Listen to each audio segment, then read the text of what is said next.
ਸਤਿ ਸ਼੍ਰੀ ਅਕਾਲ। ਪੰਜਾਬੀ ਰੇਡੀਓ ਤੇ Punjabi TV USA ਵੇਖ ਸੁਣ ਰਹੇ ਸਾਰੇ ਸਰੋਤਿਆਂ ਦਾ ਬਹੁਤ-ਬਹੁਤ ਸਵਾਗਤ ਹੈ ਇਸ ਸਮੇਂ ਦੇ ਵਿਸ਼ੇਸ਼ ਪ੍ਰੋਗਰਾਮ ਖਬਰ ਤੇ ਨਜ਼ਰ ਦੇ ਵਿੱਚ। ਖਬਰ ਤੇ ਨਜ਼ਰ ਪ੍ਰੋਗਰਾਮ ਦੇ ਵਿੱਚ ਦੇਸ਼ ਵਿਦੇਸ਼ ਦੇ ਨਾਲ ਜੁੜੀਆਂ ਹੋਈਆਂ ਅਹਿਮ ਖਬਰਾਂ ਤੇ ਪਾਈਦਾ ਚਾਨਣਾ ਤੇ ਉਹਨਾਂ ਖਬਰਾਂ ਦਾ ਵਿਸ਼ਲੇਸ਼ਣ ਕਰਨ ਦੇ ਲਈ ਸਾਡੇ ਨਾਲ ਸਾਥ ਹੁੰਦਾ ਹੈ ਸੀਨੀਅਰ ਪੱਤਰਕਾਰ ਮਿੰਟੂ ਗੁਰੂਸਰੀਆ ਜੀ ਦਾ। ਸਭ ਤੋਂ ਪਹਿਲਾਂ ਕਰਦੇ ਹਾਂ ਉਹਨਾਂ ਦਾ ਪ੍ਰੋਗਰਾਮ ਦੇ ਵਿੱਚ ਨਿੱਘਾ ਸਵਾਗਤ। ਬਹੁਤ-ਬਹੁਤ ਸਵਾਗਤ ਹੈ ਜੀ। ਸ਼ੁਕਰੀਆ ਜੀ, ਸਾਰਿਆਂ ਨੂੰ ਸਤਿ ਸ੍ਰੀ ਅਕਾਲ ਜੀ। ਅੱਜ ਦੇ ਪ੍ਰੋਗਰਾਮ ਦੇ ਸਾਡੇ ਸਪਾਂਸਰਸ ਨੇ ਖਾਲਸਾ ਇੰਸ਼ੋਰੈਂਸ। ਲੰਬੇ ਸਮੇਂ ਤੋਂ ਇੰਸ਼ੋਰੈਂਸ ਦੇ ਖੇਤਰ ਦੇ ਵਿੱਚ ਸੇਵਾਵਾਂ ਨਿਭਾ ਰਹੇ ਨੇ। ਤੁਸੀਂ ਵੀ ਸੰਪਰਕ ਕਰ ਸਕਦੇ ਹੋ। ਨੰਬਰ ਹੈ 408 272 2500। ਟਿਰਕਿਆਣਾ ਇਮੀਗ੍ਰੇਸ਼ਨ ਲਾ ਫਰਮ। ਜੇ ਟਿਰਕਿਆਣਾ ਹੁਣਾਂ ਨਾਲ ਸੰਪਰਕ ਕਰ ਸਕਦੇ ਹੋ ਕਿਸੇ ਵੀ ਤਰ੍ਹਾਂ ਦੀ ਇਮੀਗ੍ਰੇਸ਼ਨ ਦੇ ਬਾਬਤ ਸਲਾਹ ਮਸ਼ਵਰਾ ਕਰਨ ਦੇ ਲਈ। Krishan Dhanota Yuba City. Baljinder Singh Nijjar Woodland. GNLU ਵਾਲੇ ਟਰੱਕ ਵਾਸ਼ ਕਰਦੇ ਨੇ, ਆਇਲ ਚੇਂਜ ਕਰਦੇ ਨੇ, 에ਅਰ ਬ੍ਰੇਕਸ ਦਾ ਕੰਮ ਤਸੱਲੀ ਬਖਸ਼ ਕਰਦੇ ਨੇ। ਤੁਸੀਂ ਇਹਨਾਂ ਦੇ ਕੋਲੋਂ ਨਵੇਂ ਪੁਰਾਣੇ ਟਾਇਰ ਵੀ ਖਰੀਦ ਸਕਦੇ ਹੋ। ਲੋਕੇਸ਼ਨ ਸੈਂਟਾਨੇਲਾ ਦੀ ਹੈ। ਨਿੰਮਾ ਸਹੋਤਾ ਹੋਣਾ ਦਾ ਨੰਬਰ ਹੈ 209 277 0113। Jaswinder Singh Nagra Roseville. Avtar Singh Sangha Yuba City. Baldev Singh Kang Yuba City. ਬਹੁਤ ਬਹੁਤ ਧੰਨਵਾਦ ਹੈ ਇਹਨਾਂ ਸਾਰੇ ਸਪਾਂਸਰਸ ਦਾ। ਰੁੱਖ ਹੁਣ ਖਬਰਾਂ ਦਾ ਕਰਦੇ ਹਾਂ। ਖਬਰਾਂ ਵੱਲ ਵਧੀਏ ਤਾਂ ਮਿੰਟੂ ਜੀ, ਸਭ ਤੋਂ ਪਹਿਲਾਂ ਗੱਲ ਰਾਮ ਮੰਦਿਰ ਦੀ ਕਰ ਲੈਂਦੇ ਹਾਂ। ਰਾਮ ਮੰਦਿਰ ਦੇ ਵਿੱਚ ਚੜਾਵੇ ਨੂੰ ਲੈ ਕੇ ਜਿਹੜਾ ਰੌਲਾ ਬੀਤੇ ਦਿਨਾਂ ਤੋਂ ਪਿਆ ਹੋਇਆ ਹੈ, ਉਸਨੇ ਬੀਜੇਪੀ ਦੇ ਅੰਦਰੂਨੀ ਪੋਲਿਟਿਕਸ ਦੇ ਵਿੱਚ ਵੀ ਹਲਚਲ ਮਚਾਈ ਹੋਈ ਹੈ। ਇੱਕ ਧੜਾ ਕਹਿੰਦੇ ਵੀ ਯੋਗੀ ਦਾ ਤੇ ਦੂਸਰਾ ਧੜਾ ਦਿੱਲੀ ਬੈਠੇ ਬੰਦਿਆਂ ਦਾ। ਇਹ ਸਭ ਦੇ ਵਿਚਾਲੇ ਬਣੂਗਾ ਕੀ, ਆਉਣ ਵਾਲੇ ਦਿਨਾਂ 'ਚ ਕਲੀਅਰ ਹੁੰਦੀ ਜਾਪਦੀ ਹੈ ਤਸਵੀਰ। ਪਰ ਗੱਲ ਚੰਪਤ ਰਾਏ ਦੀ ਕਰੀਏ ਤਾਂ ਚੰਪਤ ਰਾਏ ਹੁਣੀ ਕਹਿੰਦੇ ਵੀ ਨੈਤਿਕ ਆਧਾਰ ਹੈ ਸਾਡਾ ਤੇ ਨੈਤਿਕ ਆਧਾਰ ਤੇ ਅਸੀਂ ਦਿੰਦੇ ਹਾਂ ਅਸਤੀਫਾ। ਇਹਨਾਂ ਬੰਦਿਆਂ ਦਾ ਨੈਤਿਕ ਆਧਾਰ ਹੈ ਜੇ, ਤਾਂ ਫਿਰ ਸਮਝ ਲਓ ਕਿ ਨੈਤਿਕਤਾ ਤੇ ਸਾਡੇ ਪਿੰਡ ਵਾਲੀ ਜਿਹੜੀ ਪੱਕੀ ਵਾਲੀ ਨਹਿਰ ਹੈ ਉਹਦੇ ਵਿੱਚ ਡੁੱਬ ਕੇ ਮਰ ਗਏ ਜੀ। ਮਤਲਬ ਕੀ ਯਾਰ, ਇਹਨਾਂ ਦੀਆਂ ਗੱਲਾਂ ਦਾ ਆਪਾਂ ਕਹੀਏ। ਦੇਖੋ, ਜੇ ਨੈਤਿਕਤਾ ਹੁੰਦੀ, ਪਹਿਲੀ ਗੱਲ ਇਹ ਆ ਗੁਰਪ੍ਰੀਤ ਬਈ, ਤੁਸੀਂ ਸੋਚੋ ਕਿ ਰਾਮ ਦੇ ਨਾਮ ਤੇ ਜੋ ਮੰਦਿਰ ਬਣਿਆ, ਰਾਮ ਦੇ ਨਾਮ ਤੇ ਜੋ ਗਵਰਨਮੈਂਟ ਬਣੀ ਹੈ, ਕੀ ਉਹ ਬੰਦੇ ਅਜਿਹਾ ਕੰਮ ਕਰਦੇ ਜਾਂ ਕੰਮ ਹੋਣ ਦਿੰਦੇ? ਜੀ, ਇਹ ਬੜਾ ਸੋਚਣ ਵਿਚਾਰਨ ਦਾ ਵਿਸ਼ਾ ਹੈ ਨਾ। ਜੀ, ਬਹੁਤ ਸੋਚਣ ਵਿਚਾਰਨ ਦਾ ਵਿਸ਼ਾ ਹੈ ਨੈਤਿਕਤਾ। ਜੇ ਨੈਤਿਕਤਾ ਦੀ ਗੱਲ ਚੰਪਤ ਕਰ ਰਿਹਾ ਹੈ ਨਾ, ਤਾਂ ਸਮਝ ਲਓ ਕਿ ਨੈਤਿਕਤਾ ਦੀ ਖੈਰ ਨਹੀਂ ਸੱਜਣ ਜੀ। ਜਾਵੇ ਸੱਜਣ ਤੇਰੀ ਖੈਰ ਹੋਵੇ। ਤਾਂ ਖੈਰ, ਆਪਾਂ ਜੇ ਗੱਲ ਕਰੀਏ ਤਾਂ FIR ਹੋ ਗਈ 8 ਬੰਦਿਆਂ। ਚੰਪਤ ਦਾ ਕਰੀਬੀ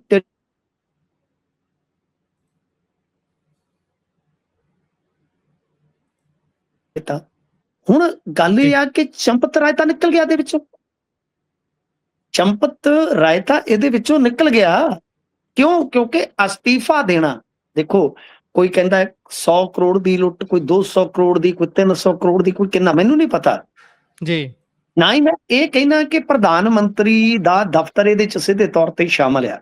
ਪਰ ਮੇਰਾ ਮੰਨਣਾ ਵਾ ਕਿ ਪ੍ਰਧਾਨ ਮੰਤਰੀ ਦਾ ਅਸਤੀਫਾ ਮੰਗਣ ਦੀ ਜ਼ਰੂਰਤ ਸੀ। ਪ੍ਰਧਾਨ ਮੰਤਰੀ, ਜੇ ਨੈਤਿਕਤਾ ਇਹਨਾਂ ਚ ਹੁੰਦੀ ਸੰਘ ਵਾਲਿਆਂ ਚ ਜਾਂ ਗੁਜਰਾਤ ਲੌਬੀ ਚ, ਤਾਂ ਪ੍ਰਧਾਨ ਮੰਤਰੀ ਅਸਤੀਫਾ ਦਿੰਦੇ। ਕਿਉਂਕਿ ਇਹਦਾ ਟਰਸਟ ਦਾ, ਮੰਦਿਰ ਦੇ ਦੇਖ ਰੇਖ ਦਾ ਸਾਰਾ ਜ਼ਿੰਮਾ ਮੁਤਹਿਦ ਕਿਹਦੇ ਆ? ਸਿੱਧੇ ਤੌਰ ਤੇ ਉਹ ਮੁਤਹਿਦ ਹੈ PMO ਦੇ। ਗੱਲ ਨੂੰ ਸਮਝੋ ਨਾ। ਮੈਂ ਵਾਰ-ਵਾਰ ਕਹਿਣਾ ਹੁੰਦਾ ਕਿ ਇੱਕ ਥੋੜਾ ਜਿਹਾ, ਵੈਸੇ ਤੇ ਕਈ ਸਦੀਆਂ ਦਾ ਵਿਵਾਦ ਆ, ਬਟ ਜੇ ਤੁਸੀਂ ਦੇਖੋ ਕਿ ਬਾਬਰੀ ਮਸਜਿਦ ਢਈ, ਉਸ ਤੋਂ ਬਾਅਦ ਮੁਕੱਦਮਾ ਚੱਲਿਆ, ਸੁਪਰੀਮ ਕੋਰਟ 'ਚ ਆਰਡਰ ਹੁੰਦਾ ਹੈ, ਸੁਪਰੀਮ ਕੋਰਟ ਕਹਿੰਦਾ ਕਿ ਮੰਦਿਰ ਦਾ ਨਿਰਮਾਣ ਹੋਏਗਾ, ਉਹਦੇ ਵਾਸਤੇ ਤੁਸੀਂ ਇੱਕ ਟਰਸਟ ਦਾ ਗਠਨ ਕਰੋ। ਉਹ ਟਰਸਟ ਕੌਣ ਬਣਾ ਰਿਹਾ? ਪ੍ਰਧਾਨ ਮੰਤਰੀ ਦਫ਼ਤਰ ਜੀ। ਤਾਂ ਸਿੱਧੇ ਤੌਰ ਤੇ, ਅੱਛਾ, ਇਹਦੇ ਵਿੱਚ ਤੁਸੀਂ ਐਤਕੀ ਗੋਦੀ ਮੀਡੀਆ ਦੀ ਇੱਕ ਨਵੀਂ ਚਲਾਕੀ ਸ਼ਾਇਦ ਨੋਟ ਕੀਤੀ ਹੈ ਜਾਂ ਨਹੀਂ ਕੀਤੀ, ਪਰ ਮੈਂ ਜੋ ਦੇਖਿਆ ਹੈ ਕਿ ਉਹ ਐਤਕੀ ਬੜੀ ਚਲਾਕੀ ਨਾਲ ਕਹਿ ਰਿਹਾ ਜੀ, ਹਾਂਜੀ ਰਾਮ ਦੇ ਨਾਮ ਤੇ ਐਸਾ ਹੋ ਗਿਆ। ਐਂਕਰ ਤੇ ਐਂਕਰ ਨਹੀਂ ਆ ਜਿਹੜਾ ਲਸ਼ਕਰੇ ਨੋਏ ਦਾ, ਪਰ ਉਹਨਾਂ ਦੇ ਵਿੱਚੋਂ ਕਿਸੇ ਵੀ ਗੈਰਤਮੰਦ ਨੇ ਪ੍ਰਧਾਨ ਮੰਤਰੀ ਨੂੰ ਜ਼ਿੰਮੇਵਾਰ ਨਹੀਂ ਠਹਿਰਾਇਆ ਕਿ ਆਪ ਜੀ ਦੀ ਜ਼ਿੰਮੇਵਾਰੀ ਹੈ। ਤੇ ਐਡਾ ਵੱਡਾ ਕਾਂਡ ਹੋ ਗਿਆ। ਅੱਛਾ, ਚੰਪਤ ਦੀ ਨੈਤਿਕਤਾ ਨੂੰ ਮੈਂ ਚੈਲੰਜ ਕਰਦਾ ਹਾਂ ਕਿ ਜਦੋਂ ਅੱਜ ਤੋਂ ਕਈ ਸਾਲ ਪਹਿਲਾਂ ਦਾ ਵਾਇਰ ਨੇ ਸਟੋਰੀ ਕੱਢੀ ਸੀ ਕਿ ਜ਼ਮੀਨਾਂ ਜੀ, ਦੇ ਮਾਮਲੇ 'ਚ ਘਪਲਾ ਹੋ ਗਿਆ। ਈਵਨ ਦੈਟ ਅਡਾਨੀ ਦਾ ਨਾਮ ਆਇਆ ਸੀ। ਤੇਰੀ ਨੈਤਿਕਤਾ ਜੇ ਮਾੜੀ ਮੋਟੀ ਸਹਿਕਦੀ ਹੁੰਦੀ, ਮਰ ਨਾ ਗਈ ਹੁੰਦੀ, ਜੀ, ਉਹ ਉਦੇ ਹੀ ਤੂੰ ਆਪਦੀ ਲੂੰਗੀ ਲਪੇਟ ਕੇ ਨਿਕਲ ਜਾਂਦਾ। ਤੈਨੂੰ ਤੇ ਹੁਣ ਇਸ ਸ਼ਰਤ ਤੇ ਆਰਐਸਐਸ ਨੇ ਬਚਾਇਆ ਕਿ ਜੇ ਚੰਪਤ ਰਗੜਿਆ ਗਿਆ ਤਾਂ ਪਤਾ ਨਹੀਂ ਗਾ ਕਿਹੜਾ ਸੰਪਤ, ਕਿਹੜਾ ਹੋਰ ਰਗੜਿਆ ਜਾਵੇ। ਇਸ ਸ਼ਰਤ ਤੇ ਆਰਐਸਐਸ ਨੇ ਇਸ ਨੂੰ ਬਚਾ ਲਿਆ। ਜੇ ਆਰਐਸਐਸ ਦੀ ਇੱਕ ਮਜ਼ਬੂਤ ਲੌਬੀ ਚੰਪਤ ਨੂੰ ਬੈਕ ਨਾ ਕਰਦੀ ਤਾਂ ਚੰਪਤ ਜੇਲ੍ਹ ਦੀ ਦਰੀ ਤੇ ਪਿਆ ਹੁੰਦਾ, ਮੱਛਰਾਂ ਦੇ ਨਾਲ ਕੌਡੀ ਕੌਡੀ ਕਰਦਾ। ਜੀ, ਤਾਂ ਇਹ ਤਾਂ ਇਹਨੂੰ ਬਚਾਇਆ ਗਿਆ ਹੈ। ਇਹ ਤਾਂ ਸਿੱਧੇ ਰੂਪ ਦੇ ਵਿੱਚ ਹੋਰ ਲੋਕਾਂ ਇਸ ਟਰਸਟ ਦੇ ਵਿੱਚ ਤੁਸੀਂ ਦੇਖੋ ਨਾ, ਇਹ ਵੈਸੇ ਮੈਂ ਵਾਰ-ਵਾਰ ਕਹਿੰਦਾ ਹੁੰਦਾ ਕਿ ਇਹਦੇ ਤੇ ਮੇਰਾ ਮੰਨਣਾ ਹੈ ਕਿ 25-30 ਮਿੰਟ ਦਾ ਇੱਕ ਸ਼ੋਅ ਹੋਏਗਾ ਜੇ ਆਪਾਂ ਬਾਰੀਕੀ ਦੇ ਨਾਲ ਸਾਰਾ ਕੁਝ ਸਮਝਣਾ ਹੋਵੇ। ਬਟ ਜੀ, ਗੱਲ ਇਹ ਆ ਨਾ ਕਿ ਇਸ ਟਰਸਟ ਦੇ ਵਿੱਚ ਜਾਂ ਜਿਹੜਾ ਚੜਾਵਾ ਸੀ ਉਹਨੂੰ ਸਾਂਭਣ ਸੰਭਾਉਣ ਦੇ ਮਾਮਲੇ ਦੇ ਵਿੱਚ ਮਹੱਤਵਪੂਰਨ ਭੂਮਿਕਾਵਾਂ 'ਚ ਆਰਐਸਐਸ ਦੇ ਹੀ ਬੰਦੇ ਸਨ। ਜੀ, ਗੋਪਾਲ ਰਾਓ ਦਾ ਤਾਂ ਭਤੀਜਾ ਸ਼ਰੇਆਮ ਦੱਸਦੇ ਆ ਕਿ ਬੋਰੀਆਂ ਭਰ ਕੇ ਯੁੱਧਿਆ 'ਚੋਂ ਟ੍ਰੇਨ ਚੜ੍ਹਦਾ ਰਿਹਾ ਤੇ ਆਉਂਦੀ ਵਾਰ ਬਾਹਰ ਆਉਂਦਾ ਰਿਹਾ ਖਾਲੀ ਹੱਥ। ਉਹਨਾਂ ਬੋਰਿਆਂ 'ਚ ਜੀ, ਸਰੋਂ ਤੇ ਨਹੀਂ ਹੋ ਸਕਦੀ, ਤਾਰਾ ਮੀਰਾ ਤੇ ਨਹੀਂ ਹੋ ਸਕਦਾ। ਇਸ ਵਾਸਤੇ ਇਹ ਤਾਂ ਆਰਐਸਐਸ ਨੇ ਚੰਪਤ ਨੂੰ ਬਚਾਇਆ ਹੈ। ਤੇ ਮੇਰਾ ਮੰਨਣਾ ਹੈ ਕਿ ਚੰਪਤ ਤੇ ਗੱਲ ਆ ਕੇ ਜਿਹੜਾ ਪ੍ਰਧਾਨ ਮੰਤਰੀ ਨੂੰ ਬਾਈਪਾਸ ਕੀਤਾ ਜਾ ਰਿਹਾ ਹੈ, ਇੱਕ ਐਸਕੇਪ ਰੂਟ ਦਿੱਤਾ ਜਾ ਰਿਹਾ ਹੈ, ਇਹ ਮੀਡੀਆ ਦੀ ਇੱਕ ਹੋਰ ਬਹੁਤ ਹੀ ਮੈਂ ਕਹਾਂਗਾ ਕਿ ਬਦਤਰੀਨ ਮਿਸਾਲ ਹੈ ਇੰਡੀਆ ਦੇ ਮੀਡੀਆ ਦੀ। ਜੀ। ਇਸ ਤੋਂ ਅੱਗੇ ਜੇਕਰ ਆਪਾਂ ਵਧੀਏ ਤਾਂ ਉਧਰ ਮਾਸਕ ਨੂੰ ਲੈ ਕੇ ਉਲਝੀ ਹੋਈ ਹੈ ਹੁਣ ਕਥਿਤ ਵੀਡੀਓ ਵਾਲੀ ਸਾਰੀ ਕਹਾਣੀ। ਇਹ ਮਾਸਕ ਵਾਲਾ ਹੁਣ ਤੁਸੀਂ ਵੈਸੇ ਕੱਲ ਵੀ ਥੋੜਾ ਜਿਹਾ ਚਾਨਣਾ ਪਾਇਆ ਸੀ, ਪਰ ਇਹ ਜਿੱਥੇ ਕਿ ਜਾ ਕੇ ਕੰਮ ਉਲਝ ਗਿਆ। ਹੁਣ ਇਸ ਦੀ ਜਾਂਚ ਕਿੱਥੋਂ ਕਰਾਉਣਗੇ? ਕੌਣ ਕਰੂ ਇਸ ਦੀ ਜਾਂਚ? ਹਾਂਜੀ, ਆ ਅਮਰੀਕਾ ਵਾਲਿਆਂ ਕੋਲ ਮਸਕ ਹੈ ਤੇ ਸਾਡੇ ਕੋਲ ਮਾਸਕ ਹੈ, ਇੰਨਾ ਕੁ ਫਰਕ ਹੈ ਬਸ ਤਰੱਕੀਆਂ ਦਾ। ਉਹ ਵੇਖ ਲਓ ਟੈਸਲਾ ਤੋਂ ਲੈ ਕੇ ਕੀ ਕੁਝ ਬਣਾਉਂਦਾ ਹੈ, ਅਸੀਂ ਮਾਸਕ ਬਣਾਉਂਦੇ ਆ। ਵਾਹ, ਇਹ ਹੈ ਫਰਕ ਮਸਕ ਤੇ ਮਾਸਕ ਦਾ। ਗੱਲ ਇਹ ਆ ਕਿ ਅਸਲ ਦੇ ਵਿੱਚ ਤੁਹਾਨੂੰ ਪਤਾ ਜਗਮਨ ਸਮਰਾ ਨੇ 2 ਵੀਡੀਓ ਬੈਕ ਟੂ ਬੈਕ ਪਾਈਆਂ। ਦੇਖੋ ਜੀ, ਜਗਮਨ ਸਮਰਾ ਦੇ ਮੈਂ ਕਿਸੇ ਵੀ ਹੋਰ ਕਲੇਮ ਨੂੰ ਕੋਈ ਪੁਸ਼ਟੀ ਨਹੀਂ ਦੇ ਸਕਦਾ। ਇੱਥੋਂ ਤੱਕ ਕਿ ਜੀ, ਜਗਮਨ ਸਮਰਾ ਦੇ ਨਾਲ ਪਹਿਲੀਆਂ 'ਚ ਗੱਲਬਾਤ ਕਰਨ ਵਾਲਿਆਂ 'ਚੋਂ ਮੈਂ ਸਾਂ। ਜਦੋਂ ਇਸਨੇ ਨਰਿੰਦਰ ਸਿੰਘ ਤੋਮਰ ਤੇ ਦੋਸ਼ ਲਾਇਆ ਸੀਗਾ ਤਾਂ ਮੇਰੀ ਲੰਮੀ ਚੌੜੀ ਗੁਫ਼ਤਗੂ ਜਗਮਨ ਸਮਰਾ ਦੇ ਨਾਲ ਹੋਈ ਸੀ, ਕਿਉਂਕਿ ਸਭ ਤੋਂ ਪਹਿਲੀਆਂ 'ਚ ਮੈਨੂੰ ਪਤਾ ਲੱਗਾ ਸੀਗਾ ਕਿ ਇਹ ਬੰਦਾ ਜੇਲ੍ਹ 'ਚੋਂ ਭਗੌੜਾ ਹੈ। ਜੀ, ਤੇ ਜਗਮਨ ਸਮਰਾ ਨੇ ਬੜੀ ਇਮਾਨਦਾਰੀ ਨਾਲ ਮੈਨੂੰ ਆਪਣਾ ਬੈਕਗ੍ਰਾਉਂਡ, ਫਿਰ ਜੇਲ੍ਹ 'ਚੋਂ ਭੱਜਣ ਦਾ ਸਾਰਾ ਐਪੀਸੋਡ ਸੁਣਾਇਆ ਸੀ। ਬਹੁਤ ਗੱਲਾਂ ਹੋਰ ਕੀਤੀਆਂ ਉਸਨੇ ਮੇਰੇ ਨਾਲ। ਇਹ ਹੈ ਕਿ ਮੈਂ ਰਿਕਾਰਡਿੰਗ ਵਗੈਰਾ ਨਹੀਂ ਕਰਦਾ, ਮੈਂ ਸਿਰਫ ਆਪਦੀ ਖਬਰ ਵਾਸਤੇ, ਆਪਦੀ ਸਟੋਰੀ ਵਾਸਤੇ ਵਰਜ਼ਨ ਲੈਣਾ। ਜੇ ਕੋਈ ਅਲਾਉ ਕਰੇ ਮੈਂ ਉਸਦਾ ਨਾਮ ਲੈ ਦਿੰਦਾ। ਇਹ ਮੇਰੀ ਆਦਤ ਹੈ ਸ਼ੁਰੂ ਤੋਂ। ਤਾਂ ਖੈਰ ਗੱਲ ਇਹ ਆ ਕਿ ਜਗਮਨ ਸਮਰਾ ਦਾ ਬੈਕਗ੍ਰਾਉਂਡ ਜਿਵੇਂ ਉਹਨੇ ਦੱਸਿਆ ਬਿਲਕੁਲ ਉਹੀ ਉਹਨੇ ਮੈਨੂੰ ਦੱਸਿਆ ਸੀ, ਅੱਖਰ ਟੂ ਜੀ, ਅੱਖਰ, ਕਿ ਕਿਸ ਫੈਮਿਲੀ 'ਚੋਂ ਆਉਂਦੇ ਆ, ਕਿਸ ਫੈਮਿਲੀ 'ਚੋਂ ਮਤਲਬ ਕਿ ਉਹਨਾਂ ਦੇ ਸ਼ਾਇਦ ਦਾਦਾ ਜੀ ਉਹਨਾਂ ਨੇ ਦੱਸਿਆ। ਮਤਲਬ ਕਿ ਇਹ ਸਾਰੀਆਂ ਚੀਜ਼ਾਂ ਜਗਮਨ ਸਮਰਾ ਨੇ ਮੈਨੂੰ ਦੱਸੀਆਂ। ਅੱਜ ਫਿਰ ਜੀ, ਉਸੇ ਵੀਡੀਓ 'ਚ ਚਲੋ ਹੋਰ ਕੁਝ ਕਲੇਮ ਨੇ ਕਿ ਪੀਪੀਪੀ ਵੇਲੇ ਸ਼ੁਰੂਆਤ ਇਹਨਾਂ ਸਾਥੋਂ ਕੀਤੀ, ਸਾਡੇ ਪਿੰਡ ਗਏ, ਪੈਸੇ ਧੇਲੇ ਤੋਂ ਹੀ ਵਿਗਾੜ ਪਿਆ, ਮੇਰੇ ਨਾਲ ਔਖਾ ਭਾਰਾ ਇਹ ਹੋ ਗਿਆ ਸੀਗਾ, ਕਿਉਂਕਿ ਇਹਨੂੰ ਲੱਗਦਾ ਸੀ ਕਿ ਵੱਡਾ ਬਣ ਗਿਆ, ਇਸੇ ਕਰਕੇ ਸਾਡੇ 'ਚ ਵਿਗਾੜ ਪਿਆ। 2 ਗੱਲਾਂ ਇਸ ਸਾਰੀਆਂ ਗੱਲਾਂ ਦੇ ਵਿੱਚੋਂ ਅਹਿਮ ਨੇ। ਸਾਨੂੰ ਇੱਧਰ ਉੱਧਰ ਯਾਨੀ ਆਪਾਂ ਕਿਸੇ ਕਲੇਮ ਦੀ ਪੁਸ਼ਟੀ ਨਹੀਂ ਕਰ ਸਕਦੇ। ਤਾਂ ਜੀ, 2 ਗੱਲਾਂ ਅਹਿਮ ਨੇ। ਨੰਬਰ 1, ਜਗਮਨ ਸਮਰਾ ਨੇ ਇੱਕ ਤਰਕ ਦਿੱਤਾ ਹੈ ਕਿ ਜੇ ਮਾਸਕ ਦਾ ਐਂਗਲ ਹੈ ਤਾਂ ਮੈਂ ਵੀ ਰਿਪੋਰਟ ਜਨਤਕ ਕੀਤੀ ਆ ਵੀਡੀਓ ਸੰਬੰਧੀ। 2 ਰਿਪੋਰਟਾਂ ਜਥੇਦਾਰ ਜੀ ਨੇ ਜਨਤਕ ਕੀਤੀਆਂ, ਇੱਕ ਤੁਸੀਂ ਜਾਲੀ ਸ਼ਾਲੀ ਜਿਹੜੀ ਵੀ ਬਣਾਈ ਆ, ਕਿਸੇ ਦੇ ਜੀ, ਵਿੱਚ ਮਾਸਕ ਵਾਲਾ ਐਂਗਲ ਆਇਆ। ਜੀ, ਇਹ ਬੜਾ ਤਾਰਕਿਕ ਕਾਟ ਦਾ ਰੂਪ ਹੈ ਗੁਰਪ੍ਰੀਤ, ਜੇ ਦੇਖੀਏ ਬਿਲਕੁਲ। ਕਿ ਮੈਂ ਸੋ ਇਹ ਵੀਡੀਓ ਨਾ ਸ਼ੂਟ ਕੀਤਾ, ਨਾ ਲੈਣਾ ਨਾ ਦੇਣਾ। ਜੀ, ਅਸਲ 'ਚ ਇਹ ਵੀਡੀਓ ਸਵਾਤੀ ਮਾਲੀਵਾਲ ਨੇ ਦਿੱਤਾ। ਆ ਬੜਾ ਤਗੜਾ ਉਹਨੇ ਪੁਆਇੰਟ ਅੱਜ ਦੇ ਦਿੱਤਾ। ਜੀ ਸਵਾਤੀ ਮਾਲੀਵਾਲ, ਮੈਂ ਕੋਸ਼ਿਸ਼ ਕੀਤੀ ਸਵਾਤੀ ਮਾਲੀਵਾਲ ਜੀ ਦਾ ਕੋਈ ਨੰਬਰ, ਪ੍ਰਾਈਵੇਟ ਨੰਬਰ ਮਿਲ ਜਾਵੇ ਤੇ ਮੈਂ ਉਹਨਾਂ ਦੇ ਨਾਲ ਗੱਲਬਾਤ ਕਰ ਸਕਾਂ ਕਿ ਮੈਂ ਆਪਣੀ ਆਡੀਅנס ਨੂੰ, ਪੰਜਾਬੀ ਰੇਡੀਓ US ਦੀ ਆਡੀਅנס ਨੂੰ ਸਵਾਤੀ ਮਾਲੀਵਾਲ ਦਾ ਵਰਜ਼ਨ ਲੈ ਕੇ ਦੇਵਾਂ, ਪਰ ਮੈਂ ਇਹਦੇ 'ਚ ਅਸਫਲ ਰਿਹਾ ਕਿਉਂਕਿ ਮੈਨੂੰ ਤਮਾਮ ਕੋਸ਼ਿਸ਼ਾਂ ਦੇ ਬਾਵਜੂਦ ਉਹਨਾਂ ਦਾ ਨਿੱਜੀ ਨੰਬਰ ਨਹੀਂ ਮਿਲਿਆ। ਪਰ ਜੀ ਇਹ ਬਹੁਤ ਇੱਕ ਨਵਾਂ ਐਂਗਲ ਆ ਗਿਆ। ਅੱਜ ਤੱਕ ਜਗਮਨ ਸਮਰਾ ਨੇ ਮੇਰੇ ਖਿਆਲ ਦੇ ਨਾਲ ਗੁਰਪ੍ਰੀਤ ਅਜਿਹਾ ਕਿਤੇ ਵੀ ਸਟੇਟਮੈਂਟ ਨਹੀਂ ਦਿੱਤਾ ਕੋਈ। ਦਿਲਚਸਪ ਹੈ। ਹੁਣ ਜੀ ਅੱਗੇ ਆ ਜਾਓ, ਇਹਦੇ ਵਿੱਚ ਇੱਕ ਗੱਲ ਹੋਰ ਰਹਿ ਗਈ। ਚਲੋ 2 ਗੱਲਾਂ ਮੇਨ ਹੋ ਗਈਆਂ, ਪਰ ਇਸੇ ਗੱਲ ਦੇ ਨਾਲ ਇੱਕ ਗੱਲ ਹੋਰ ਜੋੜ ਸਕਦੇ ਆ। ਜਗਮਨ ਸਮਰਾ ਨੇ ਅੱਜ ਜਿਹੜੀ ਅੱਗ ਲਾਊ ਗੱਲ ਕੀਤੀ ਆ, ਅੱਗ ਲਾਊ ਮਤਲਬ ਕਿ ਪੂਰੀ ਜਿਵੇਂ ਕਹਿ ਲਓ ਕਿ ਲਾਂਬੂ ਵਰਗੀ ਗੱਲ, ਲਪਟਾਂ ਕੱਢਦੀ ਗੱਲ ਹੈ, ਉਹ ਇਹ ਆ ਕਿ ਮੁੱਖ ਮੰਤਰੀ ਦੀ ਅਰਦਾਸ ਵਾਲੀ ਵੀਡੀਓ ਵੀ ਔਨ ਦਾ ਵੇ ਹੈ ਜੀ ਤੇ ਉਹਦੇ ਵਿੱਚ ਉਹਨੇ ਸ਼ਬਦ ਬੋਲੇ, ਮਾਫ ਕਰਨਾ ਮੈਂ ਕਿਸੇ ਵੀ ਮੀਡੀਆ ਮੰਚ ਤੇ ਉਹ ਸ਼ਬਦ ਨਹੀਂ ਦੁਹਰਾਵਾਂਗਾ। ਮੇਰੀ ਨਾ ਇੰਨੀ ਹਿੰਮਤ ਹੈ, ਨਾ ਮੇਰੀ ਜ਼ਮੀਰ ਅਲਾਉ ਕਰਦੀ ਹੈ ਤੇ ਨਾ ਸ਼ਾਇਦ ਮੇਰਾ ਅਦਾਰਾ ਹੀ ਅਲਾਉ ਕਰੇਗਾ, ਨਾ ਹੀ ਸਾਡੀ ਇਹ ਨੈਤਿਕਤਾ ਹੈ ਕਿ ਅਸੀਂ ਆਪਣੇ ਪ੍ਰੋਫੈਸ਼ਨ ਦੇ ਵਿੱਚ ਇੱਥੋਂ ਤੱਕ ਜਾਈਏ ਕਿ ਜਿਹਦੇ ਨਾਲ ਸਾਡੀ ਆਡੀਅנס ਦੀ ਭਾਵਨਾ, ਕੋਈ ਜਿਹੜੀ ਆਸਥਾ ਹੈ ਕੋਈ, ਉਹ ਥੋੜੀ ਜ਼ਖਮੀ ਹੋਵੇ। ਸੋ ਅਸੀਂ ਗੁਰੇਜ਼ ਕਰਾਂਗੇ, ਪਰ ਉਹਨੇ ਉਹ ਸ਼ਬਦ ਵੀਡੀਓ 'ਚ ਬੋਲੇ ਨੇ ਕਿ ਕਿਸ ਤਰ੍ਹਾਂ ਅਰਦਾਸ ਨੂੰ ਗਲਤ ਤਰੀਕੇ ਨਾਲ ਵਰਤਿਆ ਗਿਆ ਤੇ ਉਹ ਵੀਡੀਓ ਦੇ ਨਾਲ ਨਾਲ ਆਡੀਓ ਹੈ। ਗੁਰਪ੍ਰੀਤ, ਜੇ ਇਹ ਦਾਵਾ ਸੱਚ ਹੋਇਆ, ਉਹ ਆਡੀਓ ਵੀਡੀਓ ਫਰਜ਼ੀ ਹੈ, ਉਹ ਅਸਲੀ ਹੈ, ਉਹ ਹੋ ਜਾਏਗਾ ਬਾਅਦ ਦਾ ਚੈਪਟਰ। ਪਰ ਤੁਸੀਂ ਸਮਝ ਲਓ ਕਿ ਭਗਵੰਤ ਮਾਨ ਹੋਰਾਂ ਦਾ ਬਿਸਤਰਾ ਗੋਲ ਹੋ ਗਿਆ ਉਸੇ ਦਿਨ। ਜੀ ਕਿਉਂਕਿ ਪਹਿਲੀ ਵੀਡੀਓ ਦੇ ਵਿੱਚ ਇਹਨਾਂ ਨੇ ਜਿੰਨੇ ਯਤਨ ਕੀਤੇ ਨੇ, ਫਸਤੇ ਤੁਰੇ ਗਏ, ਧਸਤੇ ਤੁਰੇ ਗਏ, ਇਹਨਾਂ ਨੇ ਜਿੰਨੀਆਂ ਗੱਲਾਂ ਕੀਤੀਆਂ, ਵਾਰ-ਵਾਰ ਕੁਝ ਸਟੇਟਮੈਂਟਾਂ ਚੇਂਜ ਹੋਈਆਂ, ਪਰ ਸਭ ਤੋਂ ਜ਼ਿਆਦਾ ਇਹਨਾਂ ਨੂੰ ਰਗੜਾ ਫੇਰ ਗਈ ਉਹ ਰਿਪੋਰਟ ਜਿਹੜੀ ਇਹਨਾਂ ਨੇ ਆਪ ਹਾਸਲ ਕੀਤੀ, ਜਿਹੜੀ ਡਿੱਗ ਪਈ। ਤਾਂ ਉਸ ਤੋਂ ਬਾਅਦ ਅੱਜ ਖੁਦ ਜੇ ਤੁਸੀਂ ਮਾਨ ਸਾਹਿਬ ਦਾ ਡਿਫੈਂਸ ਦੇਖੋਗੇ, ਉਹਨਾਂ ਨੂੰ ਫਿਰ ਬੋਲਣਾ ਪੈ ਰਿਹਾ। ਇਹ ਮੇਰੇ ਖਿਆਲ ਦੇ ਨਾਲ ਮੇਰਾ ਆਪਣੀ ਕੈਰੀਅਰ ਦਾ, ਕਿਉਂਕਿ ਇਹਨਾਂ ਨੂੰ ਮੈਂ ਹਮੇਸ਼ਾ ਕਹਿੰਦਾ ਹੁੰਦਾ ਕਿ ਆਮ ਆਦਮੀ ਪਾਰਟੀ ਨੂੰ ਮੈਂ ਜੰਮਦਿਆਂ ਤੇ ਜਵਾਨ ਹੁੰਦਿਆਂ ਵੇਖਿਆ। ਮੈਂ ਸਾਰੇ ਸਫ਼ਰ ਦੇ ਵਿੱਚ ਨਾਲ ਆ ਇਹਨਾਂ ਦੇ ਬਤੌਰ ਮੀਡੀਆ ਪਰਸਨ। ਤਾਂ ਮੈਂ ਕਦੇ ਵੀ ਭਗਵੰਤ ਮਾਨ ਨੂੰ ਇੰਨਾ ਲੰਮਾ ਘੇਰਾ ਨਹੀਂ ਸੀ ਵੇਖਿਆ। ਬਰਗਾੜੀ ਵੇਲੇ ਜ਼ਰੂਰ ਹੋਈ ਸੀ, ਮਤਲਬ ਕਿ ਕੰਟਰੋਵਰਸੀ ਹਫ਼ਤਾ ਖੰਡ ਚੱਲੀ ਸੀ। ਦਮਦਮਾ ਸਾਹਿਬ ਵਾਲੀ ਕੋਈ 1-2 ਦਿਨ ਸੀ, ਉੱਥੇ ਇੱਕ ਅਖਬਾਰ ਨੇ ਛਾਪੀ ਸੀ ਖਬਰ। ਹਰਿੰਦਰ ਸਿੰਘ ਖਾਲਸਾ ਦਾ ਦਾਵਾ, ਉਹ ਵੀ 1-2 ਦਿਨ ਸੀ। ਇਸ ਤੋਂ ਇਲਾਵਾ ਕੁਝ ਵੀਡੀਓਜ਼ ਹੋਰ ਖਾਂਦਿਆਂ ਪੀਂਦਿਆਂ ਦੀਆਂ ਰਿਲੀਜ਼ ਹੋਈਆਂ, ਕਥਿਤ ਵੀਡੀਓ, ਪਰ ਉਹ ਜ਼ਿਆਦਾ ਨਹੀਂ ਹਾਈਪ ਲੈ ਸਕੀਆਂ। ਇਹ ਐਡਾ ਮੁੱਦਾ ਹੋ ਗਿਆ ਕਿ ਮੇਰੇ ਖਿਆਲ ਦੇ ਨਾਲ ਸਭ ਤੋਂ ਲੰਮਾ ਘੇਰਾ ਹੈ ਜਿਹੜਾ ਭਗਵੰਤ ਮਾਨ ਹੋਰਾਂ ਨੂੰ ਪਿਆ ਵਾ।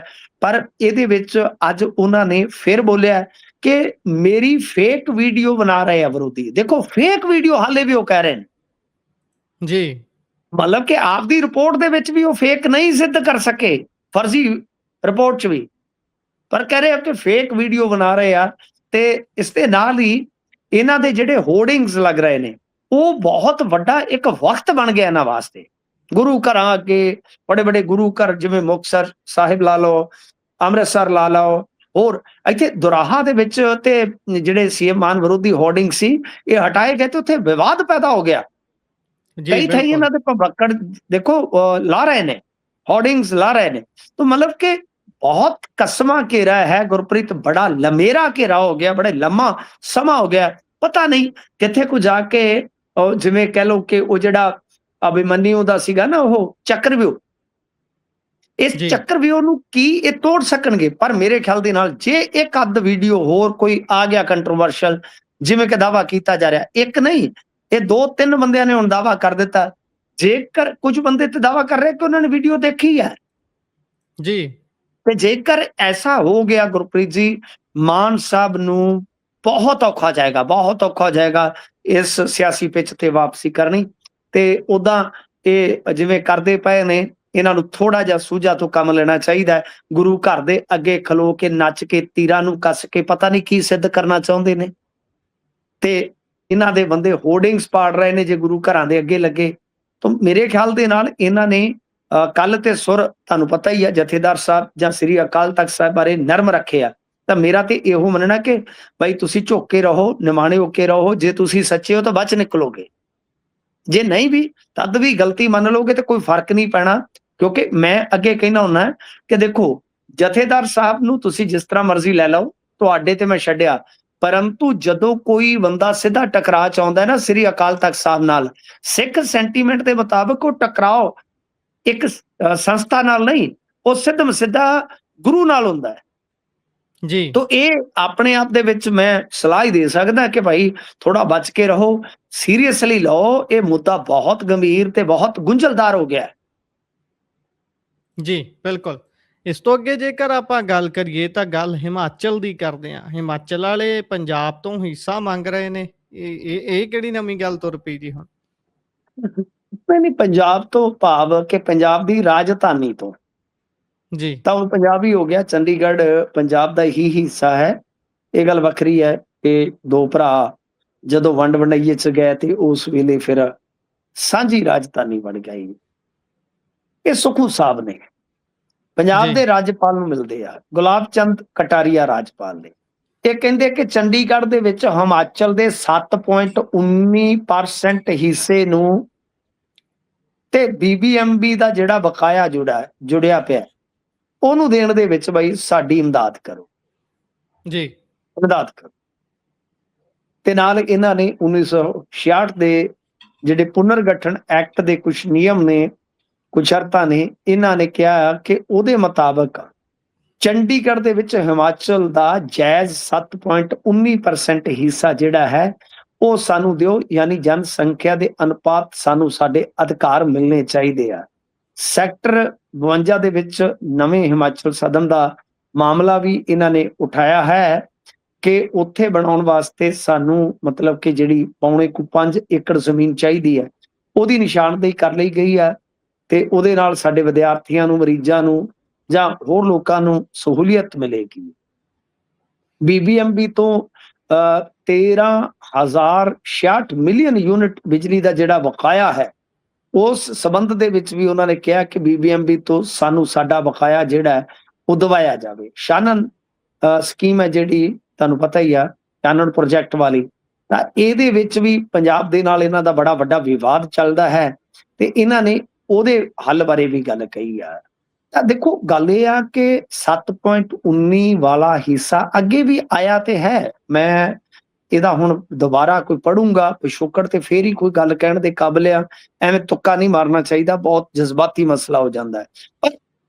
ਪਰ ਜਿਹੜਾ ਸੁਖੂ ਕੰਮ ਕਰ ਰਹੇ ਆ ਨਾ, ਬੇਸਿਕਲੀ ਕੀ ਆ ਗੁਰਪ੍ਰੀਤ, ਕਿ ਇਹਨਾਂ ਦੇ ਹੁਣ ਸਾਰੇ ਕੁਝ ਨਹੀਂ ਹੈ, ਕਿਉਂਕਿ ਹਰੇਕ ਸਟੇਟ ਦੇ ਨਾ ਕੁਝ ਜਜ਼ਬਾਤੀ ਮੁੱਦੇ ਹੁੰਦੇ ਆ। ਇਹ ਬਿਲਕੁਲ ਫੇਲ ਚੀਫ ਮਿਨਿਸਟਰ ਆ, ਤੇ ਤੁਸੀਂ ਮੇਰੀ ਗੱਲ ਯਾਦ ਰੱਖਣਾ, ਜਦੋਂ ਹੁਣ ਇਲੈਕਸ਼ਨ ਹੋਣਗੇ ਨਾ ਆਪਣੇ ਤੋਂ ਬਾਅਦ, ਤੇ ਇਹਨੂੰ ਭਾਜਪਾ ਨੇ ਕਹਿ ਲਓ ਕਿ ਬਾਟੇ ਵਾਂਗੂ ਮਾਂਜ ਦੇਣਾ ਜੀ, ਇਹਦੀ ਬੁਰੀ ਦੁਰਗਤ ਕਰਨਗੇ। ਤਾਂ ਇਹ ਹੁੰਦਾ ਕਿ ਜਦੋਂ ਕਿਸੇ ਸਿਆਸਤਦਾਨ ਦੇ ਕੋਲ ਬਹੁਤਾ ਕੁਝ ਕਰਨੇ ਲਈ ਨਾ ਹੋਵੇ, ਫਿਰ ਉਹ ਧਾਰਮਿਕ ਜਾਂ ਫਿਰਕੂ ਜਾਂ ਇੰਡੀਆ ਦੇ ਵਿੱਚ ਇਸ ਤਰ੍ਹਾਂ ਦੇ ਜਜ਼ਬਾਤੀ ਮੁੱਦੇ ਛੇੜ ਪੈਂਦਾ ਹੈ। ਤਾਂ ਸ਼ਾਨਨ ਪ੍ਰੋਜੈਕਟ, ਉਹਦਾ ਆਲਰੇਡੀ ਕੋਰਟ ਕਚਹਿਰੀਆਂ ਤੱਕ ਮਾਮਲਾ ਹੈ। ਜਿਹੜਾ 7.19 ਵਾਲਾ ਹਿੱਸਾ ਹੈ ਕਿ ਭਾਈ ਤੁਸੀਂ ਇੰਨਾ ਚਿਰ ਸੁੱਤੇ ਰਹੇ, ਕਿੰਨੀਆਂ ਕਾਂਗਰਸ ਦੀਆਂ ਸਰਕਾਰਾਂ ਆਈਆਂ, ਉਹਦਾ ਕੀ ਬੈਕਗਰਾਉਂਡ ਆ, ਉਹ ਤੇ ਆਪਾਂ ਪੜ੍ਹਨ ਤੋਂ ਬਾਅਦ ਦੱਸਾਂਗੇ। ਪਰ ਸੁਖੂ ਫਸੇ ਹੋਏ ਆ, ਇਸ ਕਰਕੇ ਕਿਤੇ ਨਾ ਕਿਤੇ ਉਹ ਨਿਕਲ ਦਾ ਰਸਤਾ ਲੱਭ ਰਹੇ ਜੀ।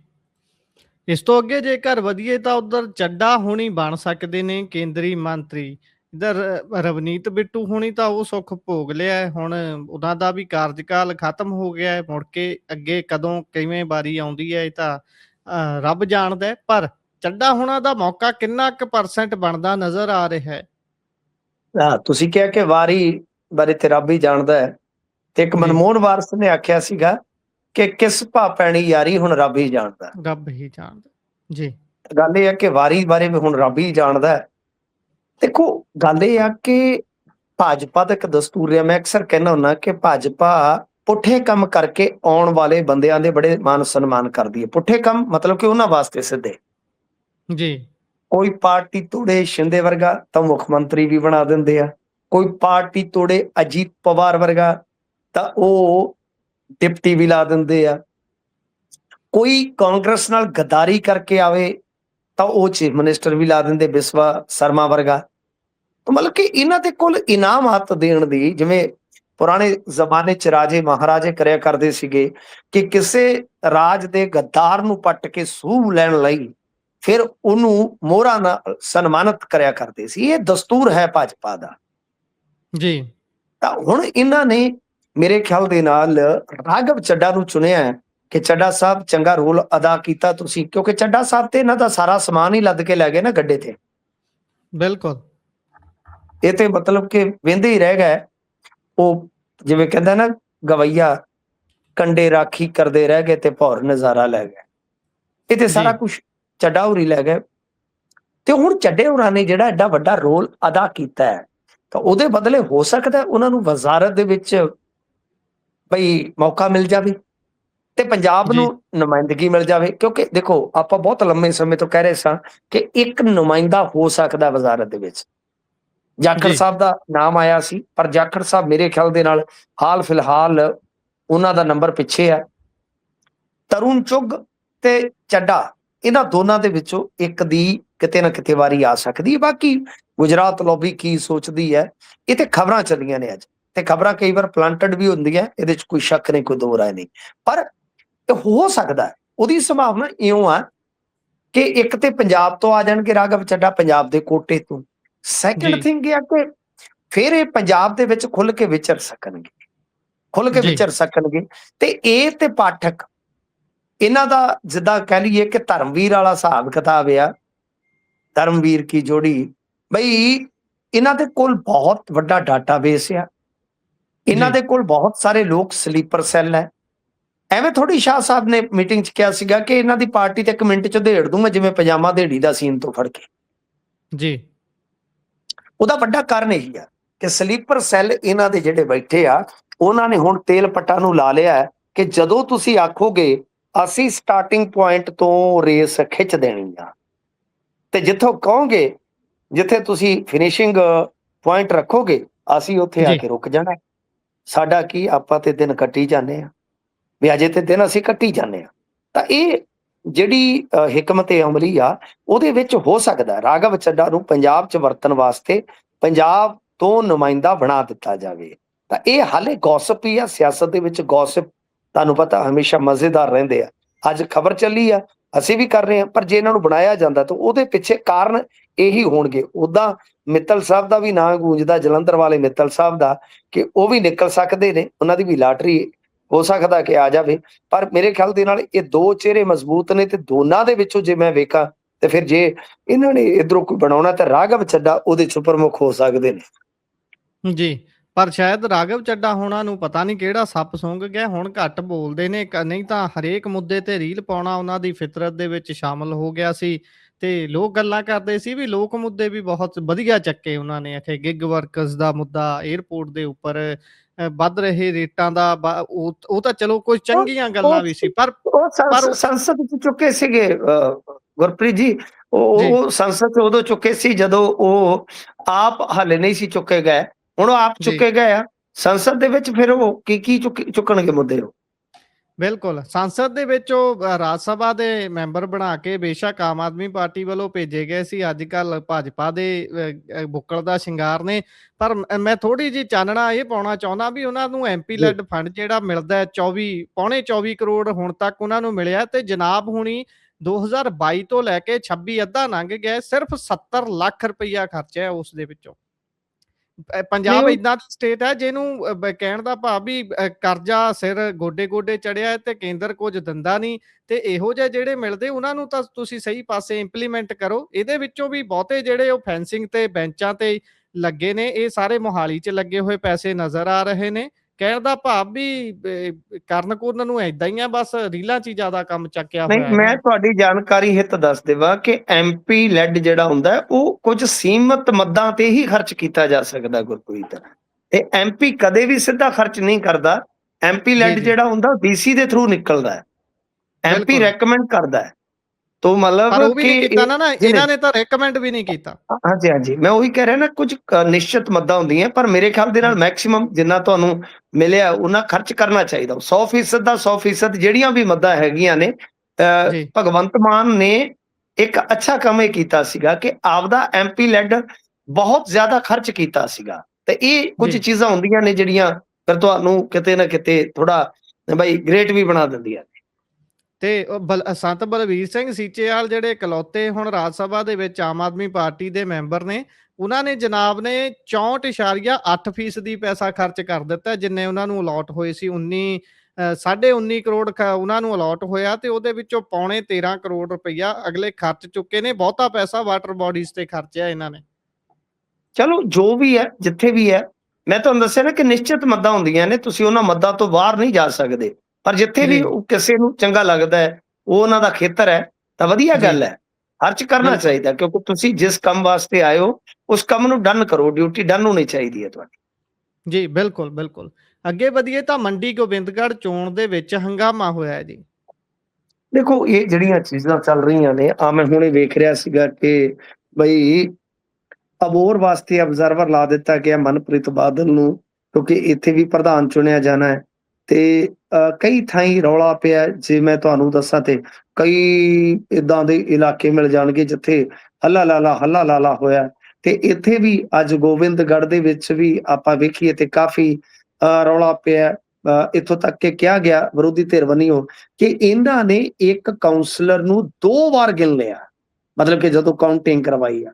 ਦੇਖੋ, ਇਹ ਗੱਲਾਂ ਬਹੁਤ ਮਾੜੀਆਂ ਨੇ, ਇਹੋ ਗੱਲਾਂ ਮਾੜੀਆਂ ਨੇ, ਇਹੋ ਗੱਲਾਂ ਮਾੜੀਆਂ।